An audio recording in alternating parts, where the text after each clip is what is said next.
നമസ്കാരം. മെസ്സി വരുമോ എന്നായിരുന്നു എല്ലാവരുടെയും ചോദ്യം. മെസ്സിയും വരില്ല, അർജന്റീനയും വരില്ല.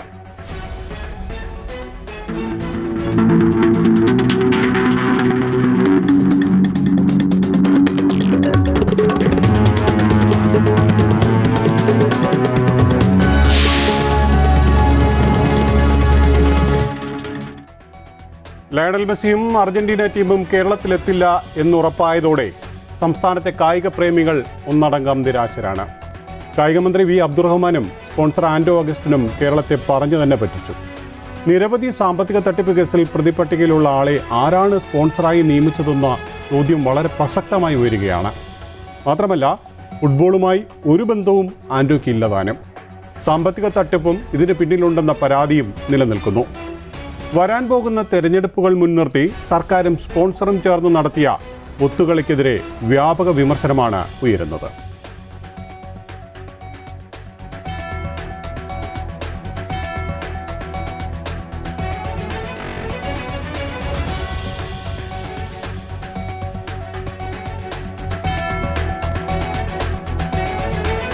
കേരളത്തിൽ കളിക്കാൻ മെസ്സിയും അർജന്റീന ടീമും എത്തുമെന്നായിരുന്നു കഴിഞ്ഞ കുറേ ദിവസങ്ങളായി, ഒരുപക്ഷെ ഇന്നലെ വരെ അല്ലെങ്കിൽ ഇന്ന് ഉച്ച വരെ എല്ലാവരും പ്രതീക്ഷിച്ചിരുന്നത്. പെട്ടെന്നാണ് സ്പോൺസർ പറയുന്നത് ഫിഫ ഒന്നിനും അനുവദിക്കുന്നില്ലെന്ന്, അനുമതിയില്ല എന്ന്. എന്തായാലും മെസ്സി കേരളത്തിലേക്ക് വരുന്നില്ല, അർജന്റീനയും വരുന്നില്ല. എന്തായാലും നവംബറിൽ ഇതൊക്കെ ഇതിനുവേണ്ടിയുള്ള തയ്യാറെടുപ്പുകളൊക്കെ ഇങ്ങനെ നടക്കുന്നതിനിടയിലാണ് പെട്ടെന്നൊരു ബോധോദയം ഉണ്ടായതുപോലെ മെസ്സി വരില്ല എന്ന് പ്രഖ്യാപനം കാണുന്നത്. ഇതുമായി ബന്ധപ്പെട്ട് കഴിഞ്ഞ ദിവസങ്ങളിൽ നടത്തിയ വാതോരാത്ത പ്രസംഗങ്ങളും ആഹ്വാനങ്ങളും വിളംബരങ്ങളും എല്ലാം നമ്മൾ കണ്ടതാണ്. എന്തായാലും എന്താണ് മെസ്സി വരാത്തതിനുള്ള കാരണമെന്നാണ് നമ്മൾ ആദ്യം പരിശോധിക്കുന്നത്. വിക്ടർ ചേരുന്നു ന്യൂസ് ഡെസ്കിൽ നിന്നും. വിക്ടർ ജോസഫ്, മെസ്സി വരുമെന്നൊക്കെ നമ്മൾ കഴിഞ്ഞ കുറേ നാളുകളായി കേട്ടുകൊണ്ടിരുന്നു. അതിനുള്ള തയ്യാറെടുപ്പുകളും തട്ടകമൊരുക്കവും ഒക്കെ ചെയ്തു. ആ തട്ടകമൊരുക്കുന്ന കാര്യമൊക്കെ നമുക്കറിയാവുന്നതാണ്, അവിടെ എന്താണ് സംഭവിച്ചതെന്നൊക്കെ. നമുക്ക് ആദ്യഘട്ടത്തിൽ അറിയേണ്ട ഒരു പ്രധാനപ്പെട്ട കാര്യം, എന്തുകൊണ്ടാണ് മെസ്സി വരാതിരിക്കുന്നത്?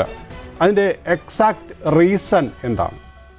ജോയി, ഇതിൽ പ്രധാനമായിട്ടും മെസ്സിയും അർജന്റീന ടീമും ഇവിടെ വരാത്തതിന് കാരണം എന്താണെന്ന് വെച്ച് കഴിഞ്ഞാൽ, ഇതിന് കൃത്യമായിട്ടുള്ള ഒരു തീരുമാനം അല്ലെങ്കിൽ അറിയിപ്പ് അർജന്റീനയുടെ ഭാഗത്തു നിന്ന് കേരളത്തിനോ അല്ലെങ്കിൽ സ്പോൺസർക്കോ ലഭിച്ചിട്ടില്ലായിരുന്നു എന്നുള്ളതാണ്. കാരണം അർജന്റീന ടീം ഇതേ ഡേറ്റിൽ തന്നെ മറ്റൊരു ഫിഫ സൗഹൃദ മത്സരം നേരത്തെ തന്നെ അത് അംഗീകരിച്ചതാണ്. അപ്പോൾ പിന്നെ എങ്ങനെയാണ് കേരളത്തിൽ വന്ന് ഇവർ ഇത് കളിക്കുക എന്നുള്ള ചോദ്യം ഇവിടെ വളരെ പ്രസക്തമാണ്. മറ്റൊരു പ്രധാനപ്പെട്ട കാര്യം എന്ന് പറഞ്ഞാൽ 70 കോടി രൂപയോളം മുടക്കിയിട്ടുണ്ട് കൊച്ചി ജവഹർലാൽ നെഹ്റു സ്റ്റേഡിയം മോടി പിടിപ്പിക്കാൻ അല്ലെങ്കിൽ നന്നാക്കാൻ ഫിഫയുടെ നിയമാവലി അനുസരിച്ചിട്ട് ആ സ്റ്റേഡിയം ഒരുക്കാൻ വേണ്ടിയിട്ട്. പക്ഷേ ഈ 17-ാം തീയതി നടക്കേണ്ട മത്സരത്തിന് ഇപ്പോൾ അവിടെ ചെന്ന് കഴിഞ്ഞാൽ നമുക്ക് കാണാൻ സാധിക്കും, മൊത്തം ഇളക്കി മറിച്ച് ഇട്ടേക്കാണ്, ഉഴുതു മറിച്ച് കിടക്കുകയാണ്.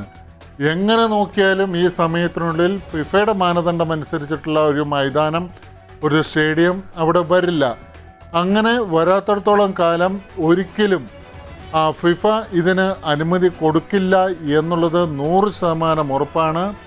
അത് പ്രത്യേകിച്ച് അർജന്റീന, മെസ്സി പോലുള്ള ലോകോത്തര ഒരു ടീം വന്ന് കളിക്കുമ്പോൾ ഇത്തരത്തിൽ ശുഷ്കമായ ക്രമീകരണം നടത്തിക്കൊണ്ട് അവിടെ മത്സരിച്ചാൽ ബാക്കിയെല്ലാം ഓക്കെയാണ് എന്ന് പറഞ്ഞാൽ ഒരിക്കലും ഫിഫയെ പോലെ ലോകത്തിലെ ഇത്രയധികം രാജ്യങ്ങൾക്ക് മെമ്പർഷിപ്പുള്ള ഒരു സംഘടന അതിന് അനുമതി കൊടുക്കുമെന്ന് നമുക്ക് സ്വപ്നത്തെ പോലും വിചാരിക്കാൻ സാധിക്കില്ല എന്നുള്ളതാണ് അതിൻ്റെ ഒരു യാഥാർത്ഥ്യം. മാത്രമല്ല, അർജന്റീന ഫുട്ബോൾ അസോസിയേഷൻ പറഞ്ഞൊരു കാര്യമുണ്ട്, കേരളത്തിൽ ഒരു ഒരുക്കവും നടത്തിയിട്ടില്ല. ഇവിടെ ഇങ്ങനെ വാദോരാതെ കുറേ പ്രസംഗങ്ങൾ പറയുന്നു എന്നതിൻ്റെ അപ്പുറത്തേക്ക് യാതൊരുവിധ ഒരുക്കങ്ങളും നടത്തിയിട്ടില്ല. ആ ഒരുക്കത്തിലേക്ക് പോയാൽ തന്നെ അത് എത്തുകയില്ല. നമ്മൾ 2 മാസം മുമ്പ് മന്ത്രിയുടെ വിദേശയാത്രയുമായി ബന്ധപ്പെട്ട് സംസ്ഥാന സർക്കാരിൻ്റെ ഭാഗത്തു നിന്ന് കാശ് പോയില്ല എന്ന് മന്ത്രി പറഞ്ഞപ്പോൾ അന്ന് നമ്മൾ ഇതേപോലെ തന്നെ ഇവിടെ ചർച്ചയ്ക്ക് ഈ വിഷയം എടുത്തപ്പോൾ നിരവധി. തീർച്ചയായും വിക്ടർ പറഞ്ഞതുപോലെ വളരെ പ്രധാനപ്പെട്ട കാര്യം തന്നെയാണ്. വിക്ടർ, ഇവിടെ ഇപ്പോൾ ഈ അർജന്റീനയുടെ സന്ദർശനം സംബന്ധിച്ച് ഒട്ടേറെ അവകാശവാദങ്ങളാണ് ഉന്നയിച്ചിരുന്നത്. ഈ അവകാശവാദങ്ങളെല്ലാം ഉന്നയിച്ചു പോകുമ്പോഴും ഇത് കൃത്യമായി ഇവിടെ നടക്കും, ഇവിടെ ഇത് നടക്കാതിരിക്കാനുള്ള ശ്രമമാണ് വരുന്നതെന്നൊക്കെ പറഞ്ഞാണ് മുന്നോട്ട് പോയത്. പക്ഷേ ഏറ്റവും ഒടുവിൽ ഈ ഫിഫയുടെ അനുമതി ലഭിക്കില്ല എന്ന് പറയുമ്പോൾ ഈ നാട്ടിലെ ജനങ്ങളെ പറ്റിക്കുകയാണോ ഈ സ്പോൺസറും ഇവിടുത്തെ കായിക മന്ത്രിയുമെല്ലാം? ഇത് കൃത്യമായിട്ട് പറഞ്ഞു പറ്റിക്കുന്ന ഒരു നിലപാട് തന്നെയാണ്. കാരണം ഓൾ ഇന്ത്യ ഫുട്ബോൾ ഫെഡറേഷൻ ഇതുമായി ബന്ധപ്പെട്ട് എന്തെങ്കിലും അറിയുമോ? ഇതിൻ്റെ ടെക്നിക്കൽ കമ്മിറ്റി ചെയർമാൻ അല്ലേ മലയാളിയായിട്ടുള്ള രാജ്യാന്തര താരം IM വിജയൻ. പുള്ളിക്ക് പോലും ഇതിനെക്കുറിച്ച് കൃത്യമായിട്ട് ധാരണയില്ല എന്നുള്ളതാണ് ഒന്നാമത്തെ കാര്യം. 2, കേരള ഫുട്ബോൾ അസോസിയേഷൻ ഇതുമായി ബന്ധപ്പെട്ട് യാതൊരു വിവരവുമില്ല. സംസ്ഥാന സർക്കാരിന് ഇങ്ങനൊരു സംഭവം നടക്കുന്നതായിട്ട് പോലും വലിയ പിടിപാടില്ല കായിക മന്ത്രി പറയുന്നതിൻ്റെ അപ്പുറത്തേക്ക്. ഇതിൻ്റെ ഇടയ്ക്ക് മെസ്സിനെ വിളിക്കാൻ പോയി എന്നൊക്കെ പറഞ്ഞ് സംസ്ഥാന ഖജനാവിൽ നിന്നും കുറച്ച് കാശ് ചെലവഴിച്ചു എന്നതിൻ്റെ അപ്പുറത്തേക്ക് ഇതുമായി ബന്ധപ്പെട്ട് കൃത്യമായിട്ടൊരു കൂടിയാലോചന നടത്താതെ എങ്ങനെയാണ് ഒരു സ്പോൺസർക്ക് ഫിഫയെ പോലുള്ള ഇത്ര വലിയ ഒരു സംഘടനയിൽ നേരിട്ട് എന്നിട്ട് അർജന്റീൻ ടീമിനെ വിളിക്കാൻ സാധിക്കുക? അത് വിളിക്കേണ്ടതെങ്കിൽ ഓൾ ഇന്ത്യ ഫുട്ബോൾ ഫെഡറേഷനാണ്. അവിടെ അത് പറയുമ്പോൾ തന്നെ മനസ്സിലാക്കേണ്ടത് ഈ ഫിഫയുമായി ബന്ധപ്പെട്ട കാര്യങ്ങൾ നമ്മൾ പരിശോധിക്കുമ്പോൾ തന്നെ ഫിഫ അനുമതി ലഭിക്കാനുള്ള കാലതാമസം പരിഗണിച്ചാണ് ഇപ്പോൾ മാറ്റുന്നതെന്ന് പറയുന്നു. ഇങ്ങനെ ഫിഫയ്ക്ക് കൃത്യമായ ഷെഡ്യൂൾ ഉണ്ടെന്ന് ഇവിടുത്തെ ഈ ഫുട്ബോൾ അറിയാവുന്ന അല്ലെങ്കിൽ കായിക രംഗത്തുള്ള എല്ലാവർക്കും അറിയാവുന്നതാണ്. ഇതിന് ഷെഡ്യൂളും കാര്യങ്ങളും കൃത്യമായി ഉണ്ട് എന്നുള്ളത്. അപ്പോൾ അതൊന്നും പരിഗണിക്കാതെ വരുമെന്ന് പറഞ്ഞ് കാര്യങ്ങൾ മുന്നോട്ട് കൊണ്ടുപോകുമ്പോൾ ഇതിലൊരു കൃത്യമായ സ്കാം നടന്നിരിക്കുകയല്ലേ? ഇതിൽ കൃത്യമായിട്ട് സ്കാം നടന്നിട്ടുണ്ടെന്നുള്ള കാര്യത്തിൽ യാതൊരു സംശയവും വേണ്ട. കാരണം ഇതിൽ ചെലവഴിച്ചിരിക്കുന്ന പൈസ ഇത് എന്തിനു വേണ്ടിയിട്ട് ഫുട്ബോളുമായിട്ട് പുലബന്ധം പോലും ഇല്ലാത്ത ഒരു വ്യക്തിയാണ് ഇതിൻ്റെ സ്പോൺസർ ആൻഡോ അഗസ്റ്റിൻ. അദ്ദേഹം എങ്ങനെയാണ് ഇത്തരത്തിൽ ഒരു ടീമിനെ നേരിട്ട് കേരളത്തിലേക്ക് ക്ഷണിക്കുന്നത്? സംസ്ഥാന സർക്കാർ ക്ഷണിക്കുന്നതിന് പകരം, ഒഫീഷ്യലി ക്ഷണിക്കുന്നതിന് പകരം, അല്ലെങ്കിൽ ഓൾ ഇന്ത്യ ഫുട്ബോൾ ഫെഡറേഷൻ ക്ഷണിക്കുന്നതിന് പകരം നമുക്കറിയാം 2011 അർജന്റീനയും വെനസ്വേലയും തമ്മിൽ കൽക്കട്ടയിൽ വച്ച് സൗഹൃദ മത്സരം നടന്നപ്പോൾ അതിന് കൃത്യമായിട്ട് മേൽനോട്ടം വഹിച്ചത് ഓൾ ഇന്ത്യ ഫുട്ബോൾ ഫെഡറേഷനായിരുന്നു. പക്ഷേ ഇവിടെ അങ്ങനത്തെ യാതൊരു സംഭവങ്ങളും നടന്നിട്ടില്ല എന്നുള്ളതാണ് യാഥാർത്ഥ്യം. മാത്രമല്ല ഇതിൽ കൃത്യമായിട്ടുള്ള സാമ്പത്തിക തട്ടിപ്പുണ്ടോ എന്നുള്ളതും ഇപ്പോൾ വളരെ വലിയ ചോദ്യമായിട്ട് ഉയർന്നു. ഞാൻ എന്തായാലും വിക്ടർ തുടരണം, കാരണം ഇതുമായി ബന്ധപ്പെട്ട് ഒട്ടനവധി കാര്യങ്ങൾ പുറത്തു വരാനുണ്ട്. ഈ സ്കാം എങ്ങനെയാണ് മുന്നോട്ട് പോയത്, ഏറ്റവും ഒടുവിൽ ഇതെല്ലാം പുറത്തു വരുമെന്ന് മനസ്സിലാക്കി തന്നെയാണോ ഇപ്പോൾ ഈ ഒരു തലയൂരാനുള്ള ശ്രമം നടക്കുന്നതെന്നൊക്കെ നമുക്ക് അറിയേണ്ടതുണ്ട്. എന്തായാലും ഇതുമായി ബന്ധപ്പെട്ട് ഇന്ന് പ്രതിപക്ഷ നേതാവ് വളരെ കൃത്യമായി തന്നെ കാര്യങ്ങൾ പറഞ്ഞു. അദ്ദേഹത്തിൻ്റെ വാക്കുകൾ ഒന്ന് കേൾക്കാം. എന്ത് ചെയ്യാൻ പറ്റും? മെസ്സി ചതിച്ചാശാനെന്ന് ഞാൻ പറഞ്ഞില്ലേ പണ്ട്. മെസ്സി ചതിച്ചാശാനാ, മെസ്സി വന്നില്ല. മനസ്സിലായ? ഇതൊക്കെ എന്താണ്? ഇതൊക്കെ ഈ തെരഞ്ഞെടുപ്പിന് മുമ്പിലുള്ള പ്രചരണമാണ്. വന്നാൽ നല്ല കാര്യം, ഞാൻ ഇപ്പോഴും അത്രേ പറയുന്നത്. വന്നാൽ നല്ല കാര്യം. പക്ഷെ ഈ പ്രചരണം രാഷ്ട്രീയ പ്രചരണമാക്കി മാറ്റുവാണ് ഇവരെല്ലാം. തെരഞ്ഞെടുപ്പിന് മുമ്പ് എല്ലാം രാഷ്ട്രീയ പ്രചരണമാക്കി മാറ്റുവാണ്. ആദ്യം മെസ്സി വരുന്നതും രാഷ്ട്രീയ പ്രചരണമാക്കി മാറ്റുവാണ്. അപ്പൊ അതിന്റെ ഉത്തരവാദിത്വം കൂടി അവരെ ഏറ്റെടുക്കണം. രാഷ്ട്രീയ പ്രചരണമായി മാറ്റുമ്പോൾ വന്നാൽ നല്ല കാര്യം, വന്നാൽ നല്ല കാര്യം. അല്ല, വന്നാൽ നല്ല കാര്യം. ഞാൻ അത്രയും പറയുന്നില്ല. ഇനി സമയമുണ്ടല്ലോ, മന്ത്രി വന്ന് പറയട്ടെ, മെസ്സി ചതിച്ചെന്ന് പറയട്ടെ. പ്രതിപക്ഷ നേതാവിൻ്റെ പ്രതികരണമാണ് നമ്മൾ കേട്ടത്. ഇപ്പോൾ നമ്മോടൊപ്പം പ്രമുഖ ഫുട്ബോൾ താരം, ഒപ്പം തന്നെ ഇപ്പോൾ പരിശീലന രംഗത്ത് മികവ് പുലർത്തുന്ന ശ്രീ എബിൻ റോസ് ടെലിഫോൺ ലൈനിലുണ്ട്. എബിൻ റോസ്, നമുക്കറിയാം ഇതുമായി ബന്ധപ്പെട്ട് കഴിഞ്ഞ കുറേ നാളുകളായി കേരളത്തിൽ വലിയ ചർച്ചയായിരുന്നു. കേരളത്തിൽ മാത്രമല്ല, അങ്ങ് ഇന്ത്യയുടെ വിവിധ ഭാഗങ്ങളിലും കേരളത്തിലേക്ക് മെസ്സി വരുന്നു എന്നൊക്കെ തരത്തിലുള്ള വലിയ ചർച്ചകൾ ഇങ്ങനെ വ്യാപകമായി നടക്കുന്ന സാഹചര്യമുണ്ടായി. ഒരു സ്റ്റേഡിയം ഇതിനു വേണ്ടി സ്വന്തം ചെലവിൽ നവീകരിക്കാനുള്ള ശ്രമവുമായി അവിടെയുള്ള മരങ്ങൾ പോലും വെട്ടിമുറിച്ച് കാര്യങ്ങൾ നടപ്പാക്കുന്ന തരത്തിലേക്ക് കാര്യങ്ങൾ പോയി. ഏറ്റവും ഒടുവിൽ ഇന്ന് വന്ന് പറയുന്നു മെസ്സി വരില്ല, മെസ്സിക്ക് ഇപ്പോഴുള്ള വിൻഡോയിൽ സമയമില്ല, എപ്പോൾ അടുത്ത വിൻഡോയിൽ നമുക്ക് പ്രതീക്ഷിക്കാമെന്നൊക്കെ. അപ്പോൾ എന്താണ് ഇവിടെ സംഭവിച്ചിരിക്കുന്നതെന്നാണ് ഒരു ഫുട്ബോൾ പ്രേമി എന്ന നിലയിൽ, ഒരു പരിശീലകൻ എന്ന നിലയിൽ, ഒരു ഫുട്ബോൾ താരം എന്ന നിലയിൽ താങ്കളുടെ വിലയിരുത്തൽ? ആദ്യം എനിക്ക് ചോദിക്കാനുള്ളത്, ഈ ആൻഡോ അഗസ്റ്റിൻ ആരാണ്? ആൻഡോ അഗസ്റ്റിന്റെ ഇതെന്താണ്? അദ്ദേഹത്തിന് ഫുട്ബോളുമായിട്ട് എന്താണ് ബന്ധം? അതിനോടൊപ്പം തന്നെ ഗവൺമെന്റുമായിട്ട് ബന്ധം എന്താണ്? ഫുട്ബോൾ എന്ന് പറഞ്ഞാൽ ഒരു ഫിഫ എന്ന് പറയുന്ന ലോകത്തിലെ ഏറ്റവും കൂടുതൽ രാജ്യങ്ങൾ അംഗീകരിക്കുകയും അതിനനുസരിച്ച് പ്രവർത്തിക്കുകയും അല്ലെങ്കിൽ ഒരുപാട് നോംസ് കണ്ടീഷൻസ് ഉണ്ട്. അപ്പൊ ഈ ആൻഡോ അഗസ്റ്റിൻ എന്ന് പറഞ്ഞ പുള്ളി സ്പോർട്സുമായിട്ട് എന്താണ് ബന്ധമെന്ന് നമുക്കറിയില്ല. അതിനോടൊപ്പം അദ്ദേഹം തീർച്ചയായിട്ടും സ്പോൺസേഴ്സ് വളരെ ഇമ്പോർട്ടന്റ് ആണ്. ആ സ്പോൺസർഷിപ്പ് വളരെ ഇമ്പോർട്ടൻ്റ് എങ്കിൽ മാത്രമേ ഫുട്ബോൾ പോലുള്ള കാര്യങ്ങൾ ഡെവലപ്പ് ചെയ്യാൻ സാധിക്കുള്ളൂ. പക്ഷെ മറുവശത്ത് ഇദ്ദേഹത്തിന് ഔദ്യോഗികമായിട്ട് ആരാണ് ഇതിനുള്ള അനുവാദം കൊടുത്തത്? അദ്ദേഹം ഫുട്ബോൾ അസോസിയേഷനുമായിട്ട് ബന്ധപ്പെട്ടാണോ വർക്ക് ചെയ്യുന്നത്? അല്ലാതെ നമ്മൾ പറയുന്ന പോലെ കുറച്ച് കാശുണ്ട് അല്ലെങ്കിൽ ഒരു രാഷ്ട്രീയത്തിലെ പിടിപാടുണ്ടെന്ന് പറഞ്ഞു കഴിഞ്ഞാൽ വരാൻ മാത്രം ഉള്ളതല്ല ലോക ഫുട്ബോളിലെ അർജന്റീനൻ ടീമും മെസ്സിയും ഒക്കെ. സാർ, അതാണ് എനിക്ക് മനസ്സിലാവാത്തത്. അതായത് മരമുറി കേസ് എന്നൊക്കെ ഞാനൊരു രാഷ്ട്രീയക്കാരനല്ല, മരമുറി കേസുകാരനുമായിട്ട് ബന്ധപ്പെട്ട ഒരു നെഗറ്റീവ് ഇമ്പാക്ട് ഉള്ള ഇമേജ് ഉള്ള ഒരു പുള്ളിക്കാരൻ ഫിഫയുടെ ഒഫീഷ്യലായിട്ടുള്ള കാര്യങ്ങളുമായിട്ട് ബന്ധപ്പെട്ട് വർക്ക് ചെയ്യുമ്പോൾ, അല്ലെങ്കിൽ ഫിഫയുടെ ഔദ്യോഗികമായിട്ട് ഏറ്റവും എത്രയോ ഉയർന്ന, നമ്മളറിയാം ഐക്യരാഷ്ട്ര സംഘടനയേക്കാൾ കൂടുതൽ മെമ്പറുള്ള ഒരു സംഘടനയാണ് ഫുട്ബോൾ. അപ്പൊ അത് എന്തുമാത്രം ലോകം മൊത്തം വ്യാപിച്ചു കിടക്കുന്നു, അതിന് എന്തുമാത്രം ക്രെഡിബിലിറ്റി ഉണ്ട്. ആ ക്രെഡിബിലിറ്റി ഉള്ള ഭാഗത്ത് ഇദ്ദേഹത്തിനെ ഇൻവോൾവ് ചെയ്യിപ്പിക്കുന്നത് എന്തിനാണെന്നാണ് മനസ്സിലാവാത്തത്. അപ്പോൾ തന്നെ നമുക്ക് സംശയം തോന്നാം.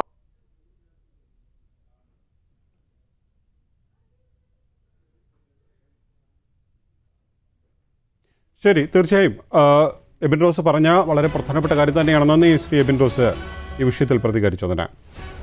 നമ്മളിപ്പോൾ ഇപ്പോൾ കോൺഗ്രസ് നേതാവ് ശ്രീ വി ടി ബൽറാം ഉണ്ട്. ശ്രീ വി ടി ബൽറാം, ഈ താങ്കൾ അടക്കമുള്ളവർ ഈ മെസ്സിയുടെ വരവുമായി ബന്ധപ്പെട്ട് നേരത്തെ പ്രതിപക്ഷ നേതാവ് ചൂണ്ടിക്കാട്ടിയതുപോലെ മെസ്സി വന്നാൽ അത് നല്ലത് തന്നെ. കാരണം കേരളത്തിലുള്ളവർക്കത് മെസ്സിയുടെ കളി കാണാം, മെസ്സിയെ കാണാൻ കഴിയും എന്നുള്ളതൊക്കെ വലിയ സന്തോഷം നൽകുന്നത്. പക്ഷേ എന്തിനായിരുന്നു ഇങ്ങനെ ഈ ഒരു പറ്റിക്കൽ എന്നുള്ള ചോദ്യം തന്നെയായിരുന്നു പ്രധാനമായി ഉയരുന്നത്. ഫിഫയുടെ അനുമതി ലഭിക്കുന്നില്ല എന്നൊക്കെ പറഞ്ഞ് ന്യായീകരണം നടത്തുമ്പോൾ ഇതൊരു തെരഞ്ഞെടുപ്പ് സ്റ്റണ്ട് ആയിരുന്നില്ല? ഇവിടെ കായിക മന്ത്രി അടക്കമുള്ളവർ ചേർന്ന് നടത്തിയ ഒരു സ്റ്റണ്ടായിരുന്നില്ല ഇത്? ക്രിമിനൽ കേസിലെ പ്രതിയായി പോലീസ് വാനിൽ അറസ്റ്റ് ചെയ്ത് കൊണ്ടുപോയി ജാമ്യത്തിൽ വിട്ട ആള് ഇപ്പോ ഏറ്റവും ഉന്നത പോലീസ് ഉദ്യോഗസ്ഥന്മാർക്ക് വരെ ആജ്ഞകൾ നൽകുന്ന തരത്തിലുള്ള വിഷ്വൽസ് ഒക്കെയാണ് അദ്ദേഹം തന്നെ ഷൂട്ട് ചെയ്ത് പ്രചരിപ്പിച്ചുകൊണ്ടിരുന്നത്. സ്റ്റേഡിയം പരിശോധിക്കാൻ വരുന്ന ഏറ്റവും ഉയർന്ന റാങ്കിലുള്ള ഉദ്യോഗസ്ഥന്മാർക്ക് ഇയാൾ അവിടെ ഇരുന്ന് കൈയോട്ട് കാലോട്ടൊക്കെ ആംഗ്യം കാണിച്ചുകൊണ്ട് ആജ്ഞകൾ നൽകുന്ന തരത്തിലുള്ള, അപ്പൊ സ്വയം ഒരു PR വർക്കും മാർക്കറ്റിങ്ങും നടത്തുക എന്നതല്ലാതെ ഇക്കാര്യത്തിൽ ഏതെങ്കിലും തരത്തിലുള്ള യാഥാർത്ഥ്യബോധം ഇവർക്ക് ഉണ്ടായിട്ടുണ്ടോ എന്നുള്ളത് സംശയമാണ്. ഇപ്പം ഏറ്റവും ഒടുവിലായിട്ട് ഇവർ പറയുന്നത്, ഒരു ഭാഗത്ത് പറയുന്നു ഫിഫ റാങ്കിങ് ഉള്ള അല്ലെങ്കിൽ ഫിഫയുടെ അക്രഡിറ്റേഷനോ ആ നിലയിലുള്ള അംഗീകാരമോ ഉള്ള ഒരു സ്റ്റേഡിയം ഇല്ലാത്തത് കൊണ്ടാണെന്ന് പറയുന്നു. ആ സ്റ്റേഡിയത്തിലുള്ള അംഗീകാരം അടുത്ത ആഴ്ച കിട്ടുമെന്ന് തൊട്ട് പിന്നാലെ പറയുന്നു. അതിനുള്ള പേപ്പേഴ്സ് എല്ലാം സബ്മിറ്റ് ചെയ്തു എന്ന് പറയുന്നു. മറുഭാഗത്ത് അതിലൊരുപാട് വികസന പ്രവർത്തനങ്ങളും മറ്റു കാര്യങ്ങളും ഒക്കെ ഇനിയും ചെയ്യേണ്ടതായിട്ടുണ്ടെന്ന് പറയുന്നു. എന്താണ് ഇതിന്റെ യാഥാർത്ഥ്യം? ഇവിടെ കൊച്ചി കലൂർ ഇന്റർനാഷണൽ സ്റ്റേഡിയത്തിൽ ഏത് സ്ഥലം വരെയാണ് അതിന്റെ റെനോവേഷൻ പ്രവർത്തികൾ നടത്തിയിട്ടുള്ളത്? അതിന്റെ എസ്റ്റിമേറ്റ് എന്താണ്? അതിന്റെ ടെൻഡർ എന്തായിരുന്നു? അത് ആരാണ് അതിന് പണം ചെലവാക്കുന്നത്? ഈ സ്പോൺസർ തന്നെയാണോ അതിന്റെ കാര്യം ചെലവാക്കുന്നത്? അതോ പബ്ലിക് ഫണ്ടിങ് ഇതിന് പുറകിലുണ്ടോ? ഉണ്ടെങ്കിൽ അതിന്റെ നടപടിക്രമങ്ങൾ പാലിച്ചിട്ടുണ്ടോ?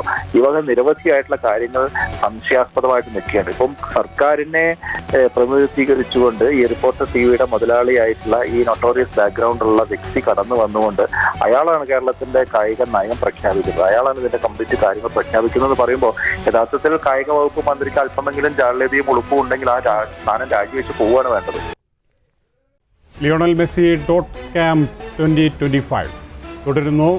ഇപ്പോൾ നമ്മോടൊപ്പം സ്പോർട്സ് ജേർണലിസ്റ്റ്, ഒപ്പം തന്നെ ഫുട്ബോൾ രംഗത്ത് മികവ് പുലർത്തിയിട്ടുള്ള ശ്രീ ഹബീബ് അഷ്റഫ് ടെലിഫോൺ ലൈനുണ്ട്. ശ്രീ ഹബീബ് അഷ്റഫ്, ഇവിടെ ഇപ്പോൾ കേരളത്തിലേക്ക് മെസ്സി എത്തുമെന്ന് പറഞ്ഞ് കഴിഞ്ഞ കുറേ നാളുകളായി വലിയ വ്യാപകമായ ചർച്ചകൾ നടക്കുന്നു, അതിനുള്ള തയ്യാറെടുപ്പുകൾ നടക്കുന്നു, സ്റ്റേഡിയം നവീകരിക്കാൻ ഒരുങ്ങുന്നു, സ്വന്തം ചെലവിൽ ഞാൻ നവീകരിക്കുമെന്ന് സ്പോൺസർ പറയുന്നു. അങ്ങനെയൊക്കെയുള്ള വലിയ കാര്യങ്ങൾ നടന്നു പോകുന്നൊരു സാഹചര്യമാണ് ഉണ്ടായിരുന്നത്.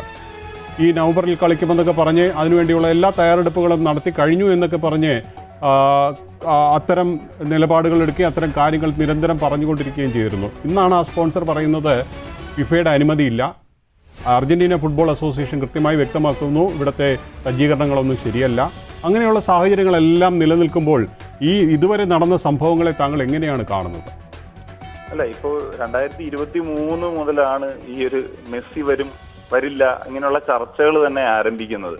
അപ്പോ ഏറ്റവും ഒടുവിൽ ഇപ്പം മെസ്സി വരും, കൊച്ചി ജവഹർലാൽ നെഹ്റു സ്റ്റേഡിയത്തിൽ കളിക്കുമെന്ന് പറഞ്ഞപ്പോൾ തന്നെ ഫുട്ബോൾ ഫോളോ ചെയ്യുന്ന ആളുകൾക്കൊക്കെ അറിയാം എങ്ങനെ നമുക്ക് ഈ കൊച്ചി സ്റ്റേഡിയത്തിൽ ഈ ഒരു മത്സരം കളിക്കാൻ സാധിക്കും എന്നുള്ളത്. കാരണം കഴിഞ്ഞ 10 വർഷമായിട്ട് ഒരു ഇന്റർനാഷണൽ മത്സരം പോലും ഈ ഒരു സ്റ്റേഡിയത്തിൽ നടന്നിട്ടില്ല.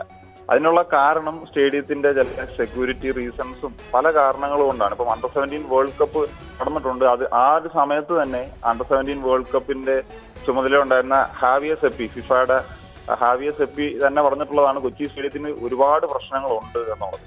അതുപോലെ കഴിഞ്ഞ വർഷം സ്റ്റേഡിയത്തിൽ അവിടെ കുറച്ച് ഇഷ്യൂസ് ഒക്കെ ഉണ്ടായി. ഇപ്പം ഫാൻസിന്റെ ദേഹത്ത് മേൽക്കൂര ഇടിഞ്ഞു വീണെന്നോ വലിയ അപകടങ്ങളൊന്നും ഉണ്ടായില്ല. അപ്പൊ അങ്ങനത്തെ പ്രശ്നങ്ങളൊക്കെ ഉള്ളൊരു സ്റ്റേഡിയം ആയിരുന്നു. അപ്പൊ ആദ്യം തിരുവനന്തപുരത്ത് വെച്ച് നടക്കുമെന്ന് പറഞ്ഞു, പിന്നീട് കൊച്ചി സ്റ്റേഡിയത്തിലാണ് നടക്കാൻ പോകുന്നതെന്നൊക്കെയാണ് പറഞ്ഞത്.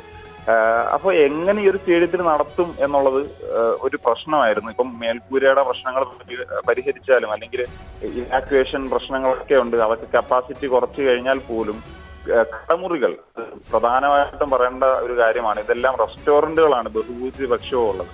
അപ്പം ഈ അടുത്ത കാലത്താണ് അവിടെ ഒരു അപകടം സംഭവിച്ചത്, ഒരു മരണം പോലും സംഭവിച്ചത്. അപ്പൊ ഇങ്ങനത്തെ ഒരു സ്ഥലത്തേക്ക് എങ്ങനെ മെസ്സിയെ പോലത്തെ ഇത്രയും ഒരു ഗ്ലോബൽ സ്റ്റാറിനെ കൊണ്ടുവരും എന്നുള്ള ചോദ്യമാണ്. ഇനി മറ്റൊരു കാര്യം കൂടി പറയാം. ഇനിയിപ്പോ അടുത്ത മാർച്ചിലായതും മത്സരം നടത്തുക എന്നുള്ളതാണ് പറയുന്നത്. പക്ഷെ ഫൈനലിസ്മ എന്ന് പറഞ്ഞിട്ടുള്ള യൂറോപ്യൻ ചാമ്പ്യൻസും കോപ്പ അമേരിക്ക ചാമ്പ്യൻസും തമ്മിൽ നടത്തുന്ന മത്സരം ഈ മാർച്ച് വിൻഡോയിലാണ് നടക്കാൻ പോകുന്നത്. അപ്പം ആ ഒരു സമയത്ത് സ്പെയിനും അർജന്റീനയും തമ്മിൽ നടക്കുന്ന മത്സരത്തിന് പകരം അടുത്ത വിൻഡോ മാർച്ചിലാണ്. അതിനുശേഷം വേൾഡ് കപ്പും ഒക്കെ കഴിഞ്ഞ് പിന്നെ ലഭിക്കില്ല, മത്സരങ്ങളൊന്നും ലഭിക്കില്ല. അപ്പൊ ഏത് സാഹചര്യത്തിലാണ് മാർച്ചിൽ വന്ന് കളിക്കുന്ന ഒരു കാര്യം എന്നുള്ള കാര്യവും മനസ്സിലാകുന്നില്ല. അങ്ങനെ ഇത് ഒരു വർഷങ്ങളായിട്ട് നീണ്ടു നിന്ന ഒരു മെഗാ സീരിയലാണ്. അത് ഇപ്പം ഒരു നമുക്ക് അവസാനിക്കുന്നതാണ് തോന്നുന്നത്, പക്ഷെ ഇപ്പോഴും അവസാനിച്ചിട്ടില്ല എന്നുള്ളതാണ് പറയുന്നത്. പിന്നെ ഒരു പ്രധാന കാര്യം കൂടി പറയാം. കായിക മന്ത്രി പറഞ്ഞത് ഇത്രയും ഞങ്ങൾ പ്രയത്നിച്ചു, പക്ഷെ ഒരു ചെറിയ കാരണം കൊണ്ട് അത് നഷ്ടമായി പോയി എന്നൊക്കെ ഉള്ളത്. എന്താണ് ചെറിയ കാര്യം? ഈ സെക്യൂരിറ്റി റീസൺസ് ആണോ ചെറിയ കാര്യം? കാരണം അത്രയും ആരാധകരെ ഉൾക്കൊള്ളിച്ച ഒരു മത്സരം മെസ്സി വരുന്ന സമയത്ത് ജനപ്രവാഹമായിരിക്കും. അപ്പൊ സ്റ്റേഡിയത്തിലേക്ക് ആളുകൾ 50,000 ആളുകൾ ഒക്കെ വരുന്ന സാഹചര്യത്തിൽ ഈ സെക്യൂരിറ്റി റീസൺസ് ഉള്ള ഒരു സ്റ്റേഡിയത്തിൽ നമ്മൾ എന്തിന്റെ ബലത്തിലാണ് ഇത് ചെയ്യേണ്ടത്? പിന്നെ ഫിഫയിലേക്ക് മെയിൽ ചെയ്തു എന്ന് പറയുന്നു, നമ്മുടെ മലയാളികൾ മെയിൽ ചെയ്തു, അതുകൊണ്ടാണ് ഫിഫ ഇത് അവര് റീതിങ്ക് ചെയ്തത് എന്നൊക്കെയാണ് പറയുന്നത്. അല്ലെങ്കിൽ ഇങ്ങനെ ഒരു അപ്രൂവൽ കൊടുത്തില്ല എന്നുള്ളതൊക്കെ പറയുന്നത്. അങ്ങനെ ഒരു കാരണം വെച്ചിട്ട് മെയിൽ വന്നു എന്ന് പറഞ്ഞിട്ട് അപ്രൂവൽ നിഷേധിക്കുക എന്ന് പറയുന്നത് വളരെ ബാലിഷ്യമാണ് എന്നുള്ളതാണ് പറയേണ്ടത്. കാരണം അങ്ങനെയൊക്കെയാണ് ഒരു ഡിസിഷൻ, ഒരു പ്രൊഫഷണൽ ആയിട്ടുള്ള ഒരു ഓർഗനൈസേഷൻ ഒരു ഡിസിഷൻ എടുക്കുന്നത്. കുറച്ച് ആളുകൾ മെയിൽ ചെയ്തു എന്ന് പറഞ്ഞിട്ട് അപ്പം സ്റ്റേഡിയത്തിന് എന്തൊക്കെയോ പ്രശ്നങ്ങളുണ്ട്, അവരും റിയലൈസ് ചെയ്തിട്ടുണ്ടാകും ഈ സ്റ്റേഡിയത്തിൽ ഉണ്ടാകുന്ന പ്രശ്നം. അത് തന്നെയാണ് ഇപ്പം കേരള ബ്ലാസ്റ്റേഴ്സിന്റെ ഹോം വെന്യൂ ആണ് കൊച്ചി കലൂർ സ്റ്റേഡിയം. എന്തുകൊണ്ട് ബ്ലാസ്റ്റേഴ്സിന് ക്ലബ് ലൈസൻസ് ലഭിക്കുന്നില്ല? അതിനൊരു പ്രധാനപ്പെട്ട കാരണമാണ് ഈ കൊച്ചി സ്റ്റേഡിയം എന്ന് പറയുന്ന ഒരു അവിടുത്തെ സെക്യൂരിറ്റി റീസൺസ്. ബ്ലാസ്റ്റേഴ്സ് ഒക്കെ ഒരുപക്ഷെ AS ടൂർണമെന്റുകൾ കളിക്കാൻ പോയി കഴിഞ്ഞാൽ ഒരിക്കലും ഈ സ്റ്റേഡിയത്തിൽ കളിക്കാൻ പറ്റില്ല. വേറെ ഏതെങ്കിലും ഒരു നഗരത്തിൽ പോയി കളിക്കേണ്ടി വരും, വേറെ ഏതെങ്കിലും സ്റ്റേറ്റിൽ പോയി കളിക്കേണ്ടി വരും. അപ്പം അങ്ങനത്തെ പ്രശ്നങ്ങളുള്ള ഈ ഒരു സ്റ്റേഡിയം ഒരു മാസം കൊണ്ട് റെനോവേറ്റ് ചെയ്തെടുക്കുക എന്ന് പറയുന്നത് തന്നെ എങ്ങനെ നടക്കുന്നൊരു കാര്യമാണ് എന്നുള്ളത് ചിന്തിച്ചിരുന്നു. ഇപ്പം ആ ഒരു രൂപത്തിലേക്ക് തന്നെ കാര്യങ്ങൾ മാറുന്നു. മത്സരം നടക്കില്ല എന്ന ഒഫീഷ്യൽ കാര്യങ്ങൾ തന്നെ നമുക്ക് മനസ്സിലാകുന്നു. ഇനി അടുത്ത മാർച്ചിൽ എങ്ങനെ നടക്കും എന്നുള്ളതാണ് ഇനി അറിയേണ്ടത്. കാരണം മാർച്ചിൽ ഓൾറെഡി അർജന്റീനയ്ക്ക് സ്പെയിനുമായിട്ടൊരു മത്സരം വരേണ്ടിയിരിക്കും. തീർച്ചയായും അവിടെ ഒരു പ്രധാനപ്പെട്ട ഒരു ചോദ്യം, മറ്റൊരു ചോദ്യം കൂടി ഉയരുന്നില്ലേ ശ്രീ ഹബീബ് അഷ്റഫ്? ഇവിടെ ഇതുമായി ബന്ധപ്പെട്ട സ്പോൺസറുടെ വീരവാദങ്ങൾ, അതുപോലെ തന്നെ അദ്ദേഹത്തിൻ്റെ ചരിത്രമടക്കമുള്ള കാര്യങ്ങൾ, ഇതെല്ലാം ഇതിൻ്റെ ഒരു ഘടകം തന്നെയല്ലേ?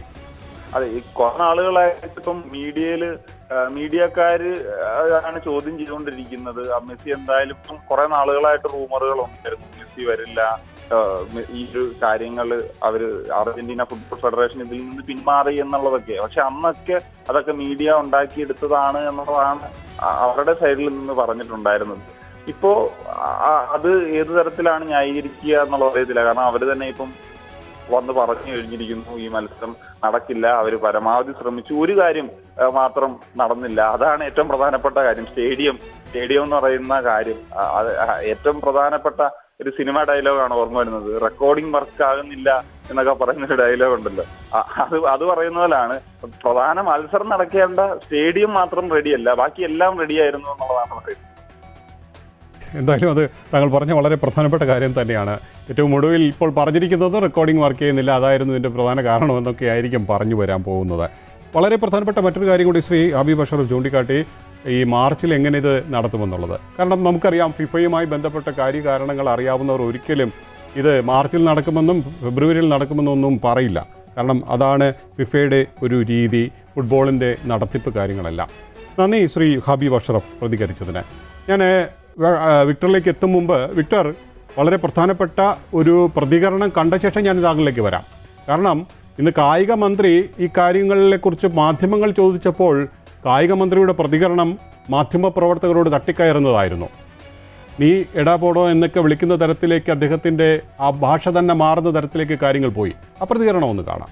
സത്യസന്ധമായി നീതിപൂർവമായി പറഞ്ഞെന്താ, ആ സ്പോൺസർ പറഞ്ഞെന്താ, നവംബറിൽ നടത്താൻ ഞങ്ങൾ ശ്രമിക്കുന്നു, ഫിഫയുടെ അപ്രൂവലുമായി ബന്ധപ്പെട്ട ശ്രമമുണ്ട്, അത് ലഭിച്ചാൽ നവംബറിൽ കളിക്കും, ഇല്ലെങ്കിൽ അടുത്ത വിൻഡോയിലേക്ക് പോവും എന്നയാൾ പറഞ്ഞാൽ അതിലെന്താ തെറ്റുള്ളത്? അതിനല്ലേ പറയുന്നത്. പിന്നെ ഇയാൾ ഉണ്ടാക്കി പറഞ്ഞെന്ന് പറഞ്ഞിട്ടുള്ളൂ, നിങ്ങൾ ഉണ്ടാക്കി പറഞ്ഞെന്നാണോ ഞാൻ പറഞ്ഞത്? അപ്പൊ ഇതാണ് അല്ല, ഇത് സത്യസന്ധമായ കാര്യമാണ്, അത് വളരെ വ്യക്തമല്ലേ. ഇനിയിപ്പോൾ ഇത് പ്രക്ഷേപണം ചെയ്യുമ്പോൾ എൻ്റെ സൗകര്യത്തിന് എന്താ വെച്ചാൽ കൊടുത്തു, അത് മാത്രമേ പറയാനുള്ളൂ. നിങ്ങൾ തോന്നുന്ന മാതിരി പറയുന്നതിന് ഉത്തരം പറയാൻ എൻ്റെ ജോലിയല്ല. നീ ഒന്ന് ചോദിക്കുന്ന പോലെ ഉത്തരം പറയുന്ന ജോലിയല്ല എൻ്റെ. ഞാൻ പറയും അല്ല, നോക്ക്, ഈ പറയുമ്പോൾ നീ ഒരു കാര്യം അറിയിക്കും. നീ ചോദിക്കുമ്പോൾ ഈ ചോദ്യത്തിന് ഞാൻ തുടക്കത്തിലെ ഉത്തരം പറഞ്ഞതാണ്. വീണ്ടും ഇതേ കാര്യം തന്നെ റിവേഴ്സ് ചെയ്ത് ചോദിക്കുക എന്ന് പറഞ്ഞാൽ അതിനർത്ഥം എന്താ? നിങ്ങൾ എന്തെങ്കിലും കണ്ടെത്താൻ ശ്രമിക്കുന്നതല്ലേ? നിങ്ങൾ കണ്ടെത്താൻ മറ്റുള്ള സാധനം ഒന്നും ഇതിലില്ല. ഈ സ്റ്റേഡിയത്തിന്റെ അപ്രൂവൽ അവർ വന്ന് പരിശോധിച്ചു കഴിഞ്ഞാൽ ഈ കാര്യങ്ങൾ നടക്കും. സ്റ്റേഡിയത്തിന്റെ നവീകരണം ഇപ്പൊ നടക്കുന്നുണ്ടല്ലോ, അത് ഈ കരാറൊന്നും ഇല്ലാതെ വിക്ടർ, അദ്ദേഹത്തിൻ്റെ പ്രതികരണമാണ് നമ്മൾ കേട്ടത്. ഇവിടെ ഇപ്പോൾ മെസ്സി വരാത്തതിൻ്റെ കുറ്റം മുഴുവൻ മാധ്യമങ്ങളുടെ മേലിലാണ്. ഇവിടെ മാധ്യമങ്ങളല്ല മെസ്സിയെ കൊണ്ടുവരാൻ ശ്രമിച്ചതോ അല്ലെങ്കിൽ കാര്യങ്ങൾ വഷളാക്കിയതോ. ഈ കാര്യങ്ങളെക്കുറിച്ച് കൃത്യമായി കാര്യങ്ങൾ പറയുമ്പോൾ ആ കാര്യങ്ങൾ കൃത്യമായി മാധ്യമങ്ങളിലൂടെ നമ്മൾ സംപ്രേഷണം ചെയ്തതുമാണ്. പക്ഷേ ഇപ്പോൾ വരാത്തതിൻ്റെ പഴി മാധ്യമങ്ങൾക്ക്, പോരാത്തതിന് അദ്ദേഹത്തിൻ്റെ ഭാഷ കേട്ടല്ലോ. നീ എന്നൊക്കെ തരത്തിലാണ് ഇവിടുത്തെ കായിക മന്ത്രിയുടെ ഭാഷ മാറിയിരിക്കുന്നത്. അതായത് ഇതിനു മുമ്പ് ഈ കായിക മന്ത്രി തന്നെ പറഞ്ഞിരുന്നത് മെസ്സി വരാനുള്ള സാധ്യത ഉണ്ട് എന്നല്ല, മെസ്സി വന്നിരിക്കും എന്നായിരുന്നു. അത് സ്പോൺസറും അങ്ങനെ തന്നെയാണ് പറഞ്ഞത്. പക്ഷേ ഇത് വരാണ്ട് വന്നപ്പോൾ ഉണ്ടാവുന്ന ഒരു ചളിപ്പുണ്ടല്ലോ, പ്രത്യേകിച്ചും കേരളത്തിലെ ഫുട്ബോൾ ആരാധകരെ പറ്റിച്ചു എന്നുള്ളതിൻ്റെ ആ ചളിപ്പ്, അപ്പോൾ അതിന് കൃത്യമായിട്ട് ഉത്തരമില്ലാത്തതുകൊണ്ടാണ് ഇതേപോലെ മാധ്യമപ്രവർത്തകരോട് നീ എട എന്നുള്ള രീതിയിലൊക്കെ ഒരു മന്ത്രി, അതും കായിക വകുപ്പ് കൈകാര്യം ചെയ്യുന്ന ഒരു മന്ത്രി അങ്ങനെ അഭിസംബോധന ചെയ്യുന്നത്. ഇതിന് ശരിക്കും പറഞ്ഞാൽ ഉത്തരം മുട്ടുമ്പം കൊഞ്ഞനം കുത്തുക എന്ന് പറയും. കാരണം അത് അത്ര മാത്രമേ ഉള്ളൂ. കാരണം മന്ത്രിക്ക് എന്ത് മറുപടിയാണുള്ളത്?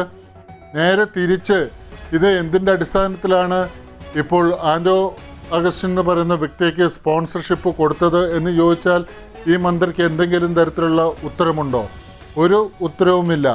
നമുക്കറിയാം ഈ ആൻഡോ അഗസ്റ്റിൻ്റെ പഴയ കഥകൾ നമുക്കറിയാം. മുട്ടിൽ മരമുറി കേസ് എൻഫോഴ്സ്മെൻറ്റ് ഡയറക്ടറേറ്റിൻ്റെ അന്വേഷണം നേരിടുന്നുണ്ട്.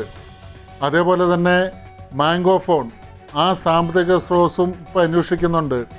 ഇത്തരത്തിൽ വളരെ നെഗറ്റീവായിട്ട് നടക്കുന്ന ഒരു വ്യക്തിയെ ഇത് വീണ്ടും ഏൽപ്പിക്കുക എന്ന് പറയുന്നതിൻ്റെ പിന്നിൽ കൃത്യമായിട്ടുള്ള രാഷ്ട്രീയ കളിയുണ്ട് എന്നുള്ളതിന് യാതൊരു സംശയവും വേണ്ട. ഞാൻ ഒന്ന് ഇടപെടുന്നു. ഞാൻ വീണ്ടും വിക്ടറിലേക്ക് തന്നെ വരാം. ഇപ്പോൾ ഞാനൊരു FB പോസ്റ്റ് കണ്ടതും ഈ ട്രോളുകളായി വരുന്ന ചില കാര്യങ്ങൾ കൂടി ഒന്ന് പറഞ്ഞു പോകാം. നമുക്കറിയാവുന്നതാണല്ലോ അഡ്വക്കേറ്റ് ജയശങ്കർ ഇന്ന് ഫേസ്ബുക്കിൽ എഴുതിയ ഒരു പ്രധാനപ്പെട്ട കാര്യം ഒന്ന് ഞാനത് വായിക്കണം. അദ്ദേഹം എഴുതിയത് കൊണ്ട് തന്നെയാണ് ഞാനത് വായിക്കുന്നത്. കാട്ടിലെ വീട്ടിത്തടി, കള്ളൻ്റെ TV ചാനൽ, വലിയടാ വലി, ഒത്തുപിടിച്ചാൽ മെസ്സിയും പോരും. ഇതാണ് അഡ്വക്കേറ്റ് ജയശങ്കറിൻ്റെ പ്രതികരണം. തുടരാം വിക്ടർ. അതായത് ഇത് ഇങ്ങനെ അല്ലാണ്ട് പിന്നെ എങ്ങനെയാണ് ഒരു ശരാശരി മലയാളി പ്രതികരിക്കുക? ഇത്തരത്തിൽ കാണിക്കുന്ന ഓരോ തോന്നിവാസങ്ങളും. ഒരു കാര്യം വളരെ ഉറപ്പാണ്, 130 കോടി രൂപ കൊടുത്തു എന്നാണ് പറയുന്നത്. ആർക്ക്? അർജന്റീന ടീമിന്. ഈ 130 കോടി രൂപയ്ക്ക് അർജന്റീന ടീം വിത്ത് മെസ്സിയോടൊപ്പം കേരളത്തിൽ വരുമെന്ന് നമുക്ക് ഒരിക്കലും പ്രതീക്ഷിക്കാൻ പറ്റില്ല. കാരണം അവർക്ക് കൊടുക്കുന്ന പൈസയുടെ അത്ര തന്നെ ചിലവുണ്ട്. ഈ ഒരാഴ്ചക്കാലം അവർക്ക് വേണ്ട സുരക്ഷ ഒരുക്കുന്നതിനും അവർക്ക് വേണ്ട താമസ സ്ഥലം ഒരുക്കുന്നതിനുമൊക്കെ. പിന്നെ സ്റ്റേഡിയത്തിൻ്റെ നവീകരണം 70 കോടി രൂപ പോയി എന്നാണ് പറയുന്നത്. കൃത്യമായിട്ട് കണക്കൊന്നും വരുന്നില്ല, പക്ഷേ ഏകദേശം 70 കോടി രൂപ. അപ്പോൾ ഈ 70 കോടി രൂപ എതിലേ പോയി? ആ ഗ്രൗണ്ടിൻ്റെ അവസ്ഥ നമ്മൾ കണ്ടതാണ്. ഇനി ഇത് ഒരു സൈഡിൽ കൂടെ പോകും. ഇത് നേരത്തെ തന്നെ വന്നതാണ്. ഇതിൻ്റെ പിന്നിൽ കൃത്യമായിട്ടുള്ള സാമ്പത്തിക ദുഷ്ടലാക്കോടുകൂടി തന്നെയാണ് ഇത്തരത്തിൽ ഒരു ശ്രമവുമായിട്ട് മുന്നോട്ട് വന്നിരിക്കുന്നത്. കാരണം ഇതിനു മുമ്പും ഈ സ്പോൺസറുടെ രീതി അല്ലെങ്കിൽ ചരിത്രം അത് അങ്ങനെ തന്നെയാണ്. മാത്രമല്ല വരാൻ പോകുന്ന തെരഞ്ഞെടുപ്പുകളിൽ അത് ഇടതുപക്ഷത്തിൻ്റെ PRO ആയിട്ട് അദ്ദേഹത്തിൻ്റെ ചാനലും അദ്ദേഹവും വർക്ക് ചെയ്യും എന്നുള്ള രീതിയിലുള്ള ചില കാര്യങ്ങൾ കൂടി പുറത്തു വരുന്നുണ്ട്. ഒരു കാര്യം വളരെ വ്യക്തമാണ്, ഇതിൽ കൃത്യമായിട്ടുള്ള അഴിമതിയുണ്ട്. കൃത്യമായ അന്വേഷണം നടത്തി കഴിഞ്ഞാൽ ഈ അഴിമതികൾ ഓരോന്നായിട്ട് പുറത്തു വരും. അതിൽ യാതൊരു സംശയവും വേണ്ട. വരും ദിവസങ്ങളിൽ അത് പുറത്തു വരും എന്നുള്ള കാര്യത്തിൽ യാതൊരു സംശയവും ആർക്കും വേണ്ട. പക്ഷേ ഇതിനെ ഈ രീതിയിലൊക്കെയാണ് ഒരു കായിക മന്ത്രി ഇപ്പോൾ നമുക്കറിയാം, ഇവിടെ തിരുവനന്തപുരത്ത് കായികമേള നടക്കുന്നുണ്ട്. കായികമേള എന്ന് പറഞ്ഞാൽ ഒരു മനുഷ്യൻ ക്ഷമയും അതോടൊപ്പം തന്നെ മെൻ്റൽ പവറൊക്കെ ശീലിച്ചു വരുന്നു എന്ന് പറയുന്നതാണ് കായികം മേഖല എന്ന് പറയുന്നത്, ഒരു വിദ്യാർത്ഥി. അപ്പോഴാണ് കായിക മന്ത്രി തന്നെ ഇത്തരത്തിൽ വളരെ ശുഭിതനായി ഉത്തരം മുട്ടിക്കഴിഞ്ഞപ്പോൾ സംസാരിക്കുന്നത്. അതിൻ്റെ അർത്ഥം ഇത് ജനങ്ങളെ പറ്റിക്കുന്ന ഇടപാടായിരുന്നു. കാരണം അതുകൊണ്ട് തന്നെയാണ് ഈ ഫിഫ അനുമതിക്കുള്ള കാലതാമസം ചൂണ്ടിക്കാട്ടി നവംബറിൽ നടക്കേണ്ട ആ മത്സരം, അത് നവംബറിൽ വിൻഡോയിലെ കളി മാറ്റിവെക്കാൻ അർജന്റീന ഫുട്ബോൾ അസോസിയേഷൻ അറിയിച്ചതായി സ്പോൺസർ പ്രഖ്യാപിക്കുന്നു. ഇനി അടുത്ത വിൻഡോ മാർച്ചിലാണ്. ആ മാർച്ചിലെ വിൻഡോ തുറക്കുമ്പോൾ ഞങ്ങൾ മെസ്സിയെ പുറത്തിറക്കും എന്നൊക്കെയാണ് പറയുന്നത്. പക്ഷേ നേരത്തെ ശ്രീ ഹബീബ് അഷ്റഫ് ചൂണ്ടിക്കാട്ടിയതുപോലെ മാർച്ചിലെ വിൻഡോയിലും വരാനുള്ള ഒരു സാധ്യതയുമില്ല. പറ്റിക്കൽ തുടരും. വാർത്തകൾ അവസാനിക്കുന്നില്ല.